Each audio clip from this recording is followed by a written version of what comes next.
já havia uma injunção para celebrar a Páscoa. Este dia vos será por memorial. Então havia uma ordenação. Então o que acontecia no dia da Páscoa? No dia da Páscoa tudo era preparado, como isso aqui. Por isso que os judeus disseram, onde queres que preparemos a Páscoa? E por isso que o nome era Seder, coisa ordenada. Então durante a Páscoa tinha o matzá. O matzá, próxima página aí. O matzá era o pão. Pegava-se o pão, que era desse jeito, parecia uma pizza. E esse pão, ele era partido. E partido em 3 pedaços. E um pedaço desse, que é o chamado aficomã, ele era guardado. Até hoje, os judeus guardam, porque aficomã quer dizer escondido e depois achado. Aí você vai ver que Deus já estava pregando aos judeus por meio da sua santa misericórdia e graça. Então até hoje, o judeu esconde o pão e manda os meninos procurarem o pão. Que até hoje eles ainda não encontraram Jesus. Eu e você já encontramos o aficomã. Eu e você ele já se revelou a nós. Ele diz, quem não comer da minha carne, não beber do meu sangue. E não é ceia não. Comer a carne e beber o sangue é receber todo o sacrifício de Jesus em nosso benefício. E eu já recebi, você já recebeu. Então o que acontece? Eles escondiam. E quando você pergunta a um judeu por que 3 pedaços, ele diz porque nós temos 3 patriarcas. Abraão, Isaque e Jacó. E qual foi era o segundo pedaço que era escondido. Qual foi o segundo patriarca? Jacó. Isaque foi aquele que foi lá para o Monte Moriá. Então Deus faz tudo conforme a sua bondade. Então, continuando para a gente entender isso aí, depois havia, próxima, 4 cálices. Na festa da Páscoa, tinha 4 cálices. Pastor, e o que tem a ver? O senhor leu uma coisa? Tenha calma, você está entendendo a Páscoa. A Santa Ceia foi fundada durante a Páscoa. Jesus está no jantar da Páscoa. E nós vamos ver quando ele disse aquelas palavras. Então, no judaísmo tinha 4 taças em cima da mesa. E aí eles começavam a celebrar a Páscoa, já tinham escondido o matzá. E aí vinha o primeiro cálice, que era o cálice da consagração e da santificação, onde eles lembravam e recitavam. Se fosse hoje assim, o negócio seria difícil. A história da primeira Páscoa. Então eles se levantavam e recitavam. O povo lembrava de Bíblia. Aí depois vinha o segundo cálice, que era o cálice da libertação. E aí eles recitavam as pragas que Deus mandou sobre o Egito. Depois vinha o terceiro cálice. Foi nessa hora que Jesus foi celebrar a Páscoa, a ceia. Nesta hora do terceiro cálice, porque era o cálice da redenção. Então o judeu vinha, tomava um cálice e esperava. Na Páscoa a gente faz diferente. A gente primeiro come o pão. Depois a gente bebe o cálice. Aí no terceiro cálice, que era o cálice da redenção, eles traziam o matzá escondido. Agora, Jesus está dizendo, olha, no terceiro cálice, na redenção, eu me manifesto.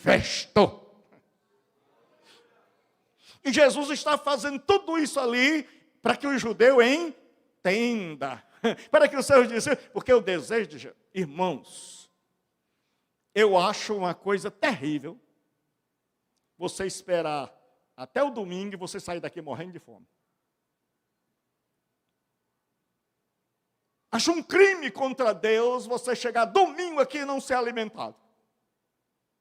E a gente diz assim, vamos ler aqui um textinho. Jesus morreu e te ama. Jesus te ama. Jesus é contigo, está lá na tua casa.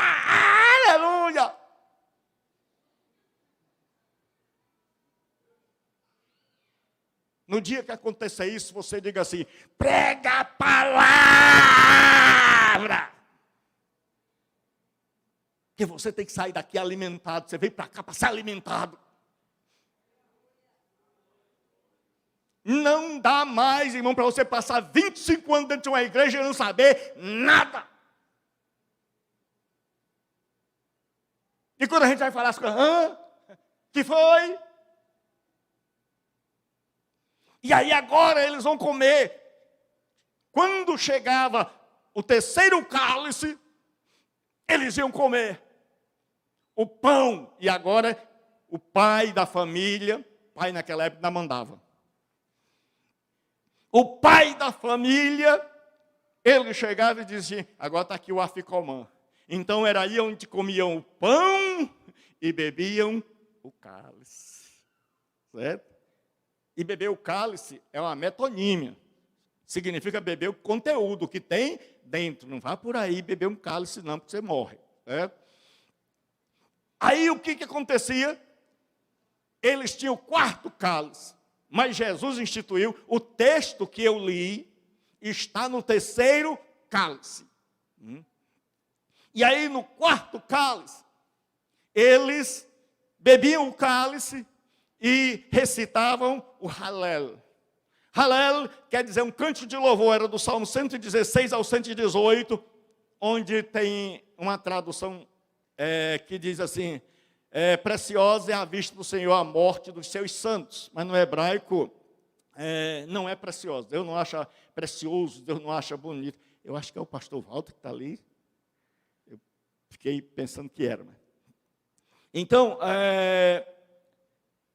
a palavra no hebraico original é pesado. E é pesado ao Senhor a morte dos seus santos, ou seja, dói no coração de Deus quando um cristão morre. E aí termina a Páscoa, diz assim: e tendo Jesus cantado um hino, ou seja, tomou o quarto cálice e cantou o hino. Mas no terceiro cálice ele diz aquilo que eu citei. Agora nós vamos para o texto, para não dizer assim: vixe, pastor, o senhor fala tanto de sair do texto. Todo mundo entendeu até aqui? Amém. Botei até desenhada. Então agora nós vamos ver a teologia dramatizada. Jesus agora vai fazer a ceia do mesmo jeito, de tal maneira que eu e você possamos entender. E ele vai celebrar a ceia.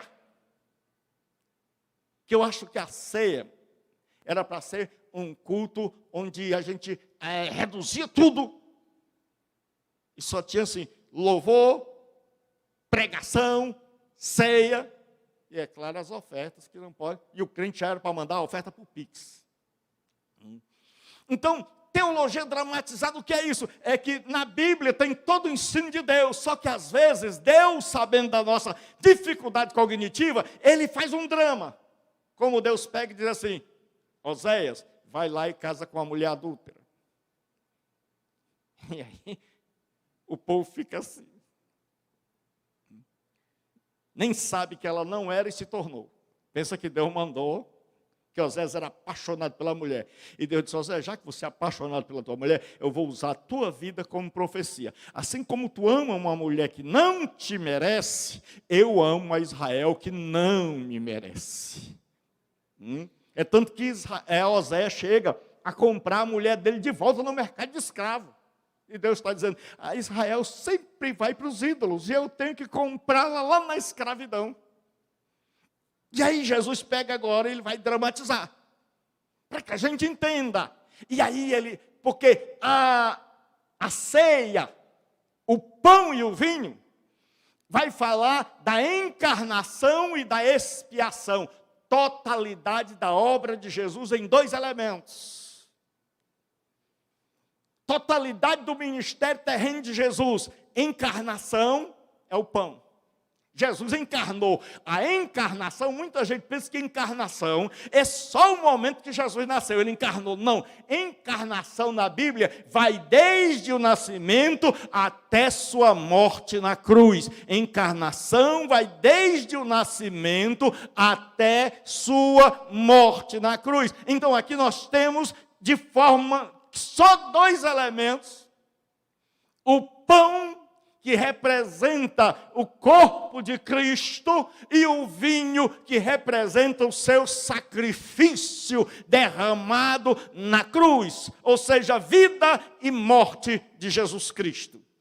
E aí diz assim, teologia da encarnação: enquanto comiam, eles estão celebrando a Páscoa, estão comendo, ninguém parou. Tomou Jesus um pão. Quando ele tomou o pão? Quando o povo trouxe o terceiro cálice. O cálice da redenção. Jesus nunca se apressa. Ele faz tudo na hora certa. Pastor Gilberto, estou precisando do agir de Deus. Tenha calma, porque ele só faz na hora certa. Mas o importante é que sempre faz. Espere. E aí diz assim, enquanto comiam, tomou Jesus o pão, um pão, e abençoando-o, partiu e o deu aos seus discípulos, dizendo, tomai e comei, isto é o meu corpo. Tomai e comei, isto é o meu corpo. Jesus está dizendo para vocês entenderem. Eu encarnei, e o Verbo se fez carne, e habitou entre nós. Aí bota aqui, pessoal, depois dos cálices. E o que Jesus fez? Deixa eu ver meu tempo ali. Enquanto comiam, tomou Jesus um pão, e abençoando-o, partiu e o deu aos seus discípulos, dizendo, tomai e comei, isso é meu corpo. Quando Jesus institui o primeiro elemento, ele está dizendo, lembrem de todo o meu ministério terreno. Lembrem que eu encarnei. Não foram vocês que foram até mim. Fui eu que desci a vós. Não foi vocês que me tornaram seu pastor. Fui eu que vos amei e vos tornei ovelhas do meu pastoreio. Jesus diz, não foste vós que me escolhestes, mas eu vos escolhi e vos nomeei para que vades, deis fruto e o vosso fruto permaneça. Então, Jesus, em sua encarnação, ele se igualou e se solidarizou, como nós dizemos na teologia, conosco. Ele agora é um homem que representa os homens. Por isso ele vai se batizar. E no batismo, ele está dizendo, agora eu sou igual a eles, para substituí-los na pena. Então Jesus veio para ser igual a nós. Como dizem os estudiosos, todos os homens querem ser Deus, só Deus quis ser homem. Todos os homens querem ser Deus, mas Deus resolveu ser homem. E a Bíblia diz, e o Verbo se fez carne e armou aqui a sua tenda. Como lá no Antigo Testamento, e diz assim, e vimos a sua glória, como a glória do Pai, cheio de graça e de verdade. Eles estão dizendo, lá em Israel, o povo via a Kavod, a Shekinah hoje, mas vocês não estão vendo uma glória numa nuvem, vocês estão vendo uma glória num corpo, vocês estão vendo uma glória que desceu, vocês estão vendo uma glória encarnada, vocês estão vendo o Filho de Deus, que desceu para dar a vida por vocês. E aí ele vem manter comunhão comigo, com você. Ele vem andar aqui, sendo rico se fez pobre, para que nos enriquecesse. E ele toma esse pão e ele abençoa. E a gente pensa aqui que há um elemento milagroso. Foi o que a Igreja Católica pensou, que quando o padre abençoa, o pão se transforma no corpo e sangue de Jesus Cristo. Mas a Bíblia, a tradução, era para ser assim. E tendo orado, dando graças ao Pai pelo pão. Porque eles diziam, Baruch Hashem. Bendito o nome. Porque eles não pronunciavam o nome Yahvé. E aí Jesus agora toma o pão e exalta, adora, e hoje é noite de nós tomarmos esse pão e sabermos, Ele encarnou, Ele veio aqui, Ele está aqui, e eu vou adorá-lo, e eu vou bendizer a Deus por isso, e Deus Pai vai ser glorificado na pessoa de Jesus Cristo. E aí disse, isto é o meu corpo. E aí daí em diante, todo mundo sabe. O pão significa a encarnação. O pão significa que Jesus encarnou. Que os gnósticos disseram, não. O gnosticismo dizia, ele nunca encarnou. Chama-se docetismo, do verbo doquel. Eles diziam, ele parece homem, mas não é homem. Ele é um holograma, um espírito, uma miragem. E aí é por isso que João diz, nós vimos, ouvimos e as nossas mãos apalparam. E aí João se lembra, rapaz, se eu deixar assim, esses gnósticos estão por aí pregando, os crentes do século XX nem vão se lembrar, porque eles não gostam de estudar a Bíblia. Para a escola dominical eles não vão, só vem o pobre do Derek. Porque o povo quer se alimentar, mas não quer vir. Eu queria ver você se alimentar sem ligar o fogão. E aí o que acontece? Agora, ele toma o pão e disse, isto é o meu corpo. Então agora nós sabemos que Jesus encarnou. Que Jesus veio, que a promessa de Deus se cumpriu. Aí, nós sabemos agora que Jesus, durante toda a sua vida, porque Jesus e seu ministério está dividido em 3 partes. A parte que a gente chama do obscurantismo, que é onde ninguém o conhecia, vai de 0 a 30 anos. Ele morava numa cidade desconhecida, era filho de um carpinteiro, a cidade já não era de boa fama. Depois nós temos o período da popularidade, é onde todo mundo quer saber quem é Jesus. Até Caifás quer saber quem é Jesus, todo mundo agora. Ele está popular, todo mundo quer recebê-lo em sua casa. E aí, a última fase é a fase da rejeição. Quando Jesus bate de frente com a religião. Porque o grande mal nosso é que nós queremos um Jesus, porque o Jesus que muitas vezes eu e você criamos, é produto da nossa mente. É um Jesus segundo Gilberto, não é um Jesus segundo a Bíblia. Os judeus tinham feito um Messias segundo eles, político, que vinha para resolver o problema dos romanos, botar os romanos para fora, e não o problema dos pecados deles. E quando Jesus veio e disse que eles tinham pecado, que eles precisavam mudar, os judeus disseram, agora não. Agora nós não te queremos mais, não dá certo, nós vamos dar de presente para você uma cruz. E aí o que acontece? Quando Jesus termina seu ministério, ele agora vai para a teologia da morte, que é o vinho. Que é isso que simboliza. Você diz, pastor, eu nunca pensei que 2 coisas pudessem dizer tanto. E se eu fosse pregar aqui, eu disse, graças a Deus já me deram uns minutos ali. E agora eu estou sendo um menino bem comportado, né, pastor? Que diz assim,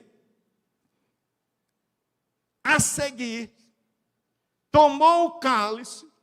Jesus primeiro pegou o aficalmante, está aqui, pessoal. Eu me revelei. Jesus quer se revelar para você hoje. Pastor, mas eu já sou crente, quero lá saber, até o diabo é crente. Eu quero saber se você o conhece como seu Senhor e seu Salvador. É se a sua vida já mudou. É se você não... Porque, irmãos, tem um monte de gente com medo de beber do cálice. A gente começa a servir a ceia e a pessoa diz... Muitos nem vêm. Se você não está preparado para ceiar, quanto mais para subir. Vou repetir. Se você, e você que está me ouvindo aí, ó, é você mesmo. Se você não está preparado para tomar ceia, imagine para subir com Jesus. E ainda fica todo tempo, quando a gente fala, Jesus vem, glória a Deus, aleluia. Você devia dizer assim, misericórdia, Jesus. Aí disseram, fui eu não. Aí assim, tomou o cálice, tendo dado graças, de novo. Ele não foi, como eu disse, como a igreja católica. Disse, olha, vamos orar aqui, para isso aqui ficar místico. Tem gente que pensa assim, tem gente que enterra o pão. Tem igreja por aí que enterra o pão, porque diz assim, menino, Jesus morreu e eles enterram mesmo. O pão é o corpo de Jesus, de verdade eles enterram mesmo. Se um pobre de um menino for tentar pegar o pedaço de pão, vem um diácono e diz, sai daí. Isso aqui é o corpo de Cristo. Nós evangélicos, teologicamente, não acreditamos nisso. Que o pão vira o corpo de Cristo. O pão continua sendo pão. E depois o pastor falou assim, Deus abençoe, o amor de Deus nosso Pai, graças a Deus Jesus, ele continua sendo pão. Não precisa enterrar, nem tocar fogo, nem impedir o menino de queimar, de comer. Pode dizer o menino, meu filho, tu quer ceiar? Vai treinando aí. Vai treinando para quando você for batizado. Mas não, o pobre do bichinho nunca experimentou nem o pão. E às vezes está morrendo de fome, e a gente é tão ruim que nem o pão da ceia dá. Aí Jesus diz assim, tendo dado graça, disse a seu discípulo, dizendo, bebei dele todos. Mas o texto, no original grego, dá duas traduções. Pode ser bebei dele todos, mas pode ser bebei-o todo. Bebei o cálice inteiro, completo. Jesus está dizendo, assuma o meu sacrifício na sua inteireza, na sua plenitude, completo. Porque eu sempre digo, é fácil tirar foto no Monte Sinai. Aliás, não é fácil não, porque só vai lá quem tem dinheiro. Mas é difícil tirar foto no Monte Calvário. Pastor Frota, quando for lá a próxima vez, ele vai tirar uma foto no Monte Calvário, dizer assim, olha pessoal, aqui, o negócio aqui, o pastor Gilberto sempre falou, olha como não é bonito, olha como é feio. Isso aqui revela que ele tomou o cálice. E eu e você não podemos ter um cristianismo contra o corona do pecado, contra o corona da vida. Um cristianismo imunizado.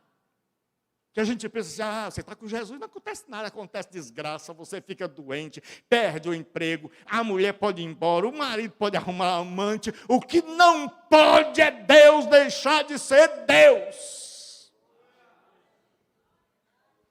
Ele vai continuar sendo Deus. E ele disse, beba todo. Beba todo o cálice. Por isso que na última vez que eu preguei aqui, eu disse que Jesus quer que a gente receba o batismo completo. Então, muitas vezes nós concordamos com coisas de Jesus, mas tem coisas que a gente diz, isso aí não. Mas Jesus disse, beba todo. Jesus disse, se alguém quer vir após mim, negue-se a si mesmo. Tome a sua cruz e siga-me. Porque quem quiser salvar a sua vida, perdê-la-á. E quem perder por amor de mim, achá-la-á. Ele não disse, você pode ser do mundo e você pode me seguir. Ele disse, você tem que escolher. Se você ganhar aqui, já perdeu lá. Se escolher lá, tem que perder aqui. Não dá para as duas coisas. E aí, vamos terminar. Olha aí como eu estou crente. A teologia da aliança, da nova aliança. Ele diz, Porque isto é uma conjunção explicativa. Porque isto é o meu sangue. Agora ele está dizendo, olha, o pão vai simbolizar toda a minha encarnação. E ele está dizendo, a encarnação vai ter um fim. O meu ministério terreno tem um fim. Sabe onde é que terminou o ministério terreno de Jesus? Na cruz. E é lá que termina o meu e o seu.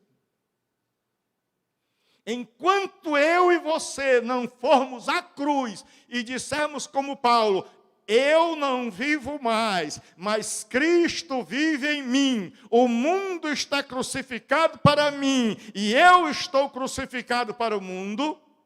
Enquanto isso não for verdade na nossa vida, nós não podemos dizer como Paulo, combati o bom combate, acabei a carreira e guardei a fé, agora a coroa da justiça me está guardada. Mas quando você diz, Jesus, eu abri mão de tudo. Estou diante do Senhor e vou tomar a cruz e vou morrer contigo. E quero que toda a minha vida eu seja um crucificado. Que eu jamais possa abraçar o mundo e ele jamais possa me abraçar. Que assim como o Senhor desfilou pelas ruas de Jerusalém e o povo tinha que decidir, esse merece o castigo ou não? Por que esse homem que só fez o bem está sendo esmagado? E eu e você temos que responder isso. Ele merecia. Ou eu merecia. Pastor, ele não merecia. Eu merecia. E o que você está fazendo que não adora, que não chora, que não se coloca de prostrado no chão? Por que você continua em pé? Por que seu joelho não treme? Por que a gente não se balança? E aí ele diz, porque isto é o meu sangue, o sangue da nova aliança. Lá em Jeremias havia uma promessa. Deus fez uma aliança com Israel. E Deus disse, olha, 31. Porque, pessoal, quando for fazer um sermão, porque às vezes eu digo para os meninos, pessoal, eu boto aqui. Mas por que eu boto aqui? Porque eu quero que vocês vejam. E porque um dos sonhos meus é que os pregadores aprendam a fazer sermão. Para não ler o texto, sair do texto, nunca mais voltar para o texto. Porque eu creio, de todo o meu coração, que cada membro dessa igreja merece o melhor pão do céu. Vou dizer de novo, eu acredito que vocês não mereçam 5 minutos de pregação. Eu acredito que cada crente dessa igreja mereça o melhor, o pão do céu. E aqueles que nos ouvem possam dizer assim, hoje eu me alimentei. E aí o que acontece? Jesus disse, olha, o sangue da nova aliança. Lá de Jeremias 31, em diante, Deus diz assim, e farei com eles, com Israel, uma nova aliança. Não segundo a aliança que fiz. Porque eles não permaneceram na minha aliança. Ele diz, mas na nova aliança que farei, lhes imprimirei na mente as minhas palavras e as escreverei no coração. Isso quer dizer a mesma coisa, é o que a gente chama de paralelismo sinônimo. É Deus dizer, eu vou encravar, eu vou marcar, eu vou ferrear na mente e no coração as minhas palavras.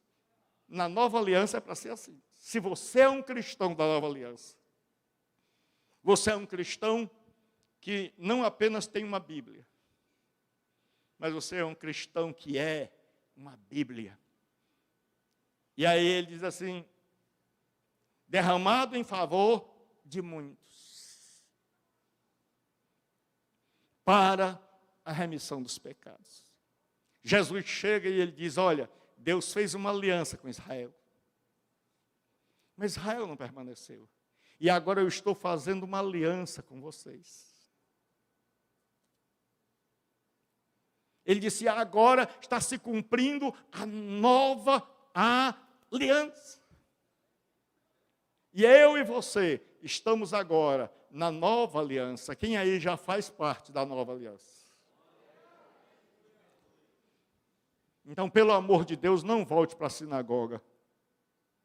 Tem um monte de igreja tocando chofar, que é aquele chifre de carneiro. Tem um monte de gente pregando com o chale do judeu, com as orlas, com o quipá.